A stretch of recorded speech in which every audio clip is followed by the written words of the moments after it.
Bom, queria chamar a atenção aqui, eu acho que nós temos que fazer uma avaliação desses problemas de conjunto. Nós temos que procurar juntar todas as peças do cenário político para ver a coisa na sua inteireza, na sua integridade, né? Então nós temos que juntar esse processo contra o PT, que é um processo destinado a derrubar um partido político, que é o único partido político da esquerda que tem capacidade de disputar efetivamente o poder com os setores de direita diretamente ligados ao imperialismo, tá? A gente vê a conveniência da destruição desse partido, é destruir digamos assim, do ponto de vista da direita, um câncer que se infiltrou no Estado burguês ideal, que seria o Estado burguês da direita. É destruir uma contradição interna do Estado capitalista.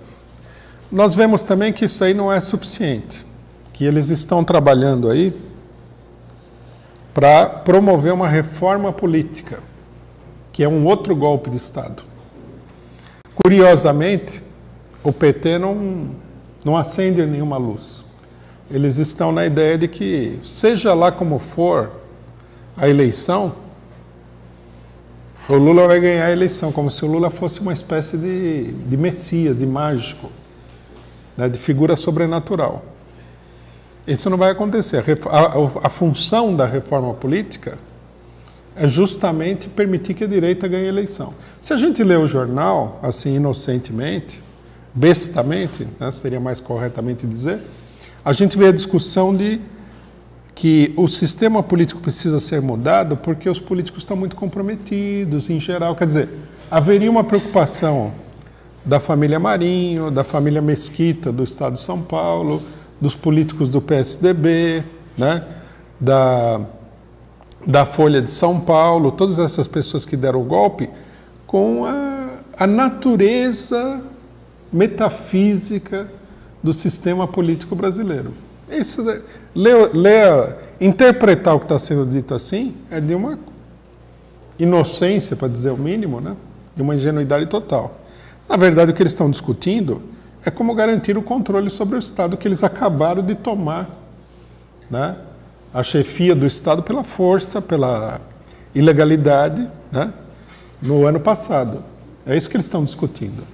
E os parlamentares do PT, que têm se demonstrado muito claramente não terem muitas luzes, né, estão lá na maior discussão alegre sobre a tal reforma política. Depois nós temos a questão da lista do Fachin. Quem que não percebeu que a lista do Fachin é colocar uma faca no pescoço do Congresso Nacional?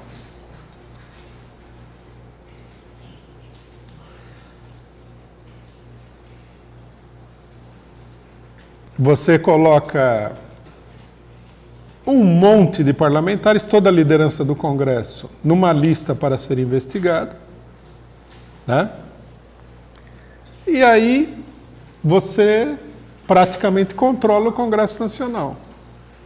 Se você votar na reforma da Previdência, seu processo vai para o fundo da pilha. Vocês conhecem essa história da pilha, né? No tribunal tem uma pilha. Então o cara fala assim, põe no fundo da pilha. Quer dizer, para não ser julgado daqui a 800 anos e tal. Aí quando todo mundo percebe, prescreveu, essas coisas todas. Se você é inimigo, o cara fala, põe no topo da pilha. Se é para soltar o inimigo, vai para o fundo da pilha. Se é para soltar o amigo, vai para o primeiro lugar da pilha. Quer dizer, o tribunal, a gente precisa entender isso daí, ele comanda o processo. O processo não é um processo automático, não é um computador que faz. São juízes e são funcionários do judiciário que são subservientes aos juízes. Então, se seu nome apareceu na lista, você não sabe o que vai acontecer com você, né? Se você começar a votar projetos contra os golpistas, é capaz que você vai parar na cadeia muito antes do que um outro que nunca vai parar na cadeia.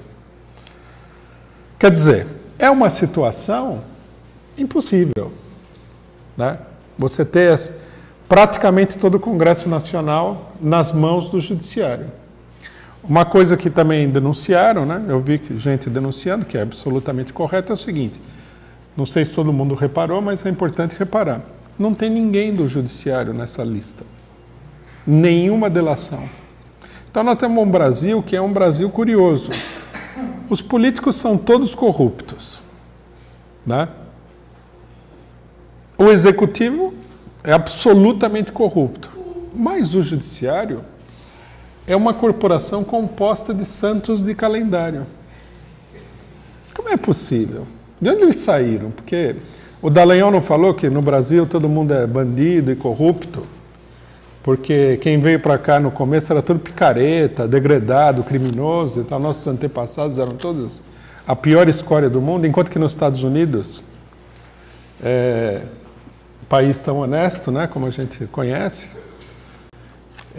todo mundo é honesto nos Estados Unidos porque o pessoal que foi para lá eram cristãos.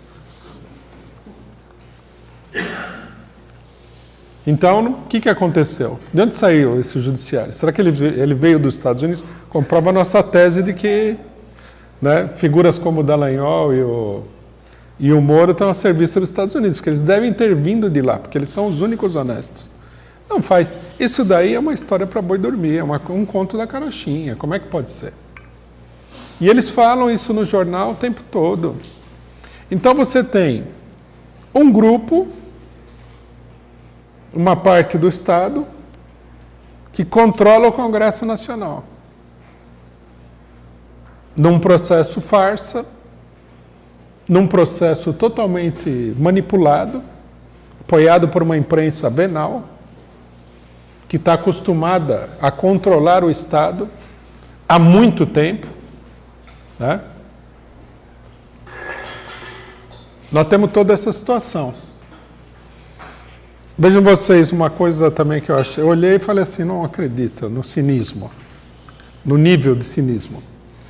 Essa semana o jornal O Globo, esse da família Marinho, que vocês sabem, né, que esse aí era um jornaleco no Rio de Janeiro, até o golpe de 64 que eles apoiaram.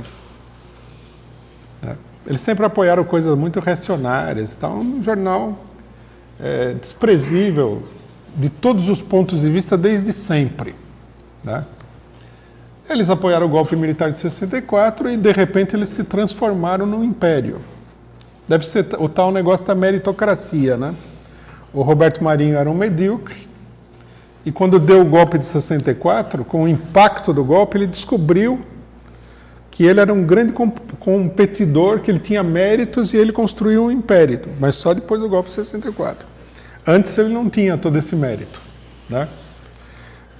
Não é que ele foi, não vamos pensar vocês aqui, que foi a ditadura que construiu esse império para ele. Não vamos pensar isso aí, que deram muito dinheiro para ele, né, porque ele apoiou o golpe de 64. Não vamos pensar nada disso, que seria uma calúnia. Nós podemos até, de repente, ser processados por falar uma coisa dessa. Depois o jornal O Globo tirou uma matéria que fala assim, a relação tóxica entre a política e os negócios. Quer dizer, o símbolo da relação entre a política e os negócios no Brasil, o maior império construído com dinheiro do Estado, e que é sustentado com dinheiro do Estado até hoje, porque uma boa parte da propaganda da Rede Globo vem do Estado, tira um editorial para falar dos perigos da relação entre empresários e o Estado. Veja o nível de cinismo da coisa. Veja se tem cabimento. Então, nós temos essa situação toda. As prisões, a perseguição ao Lula, a tentativa de desmantelar o PT, o controle do Congresso, reforma política, as reformas, as mudanças que estão sendo feitas na legislação.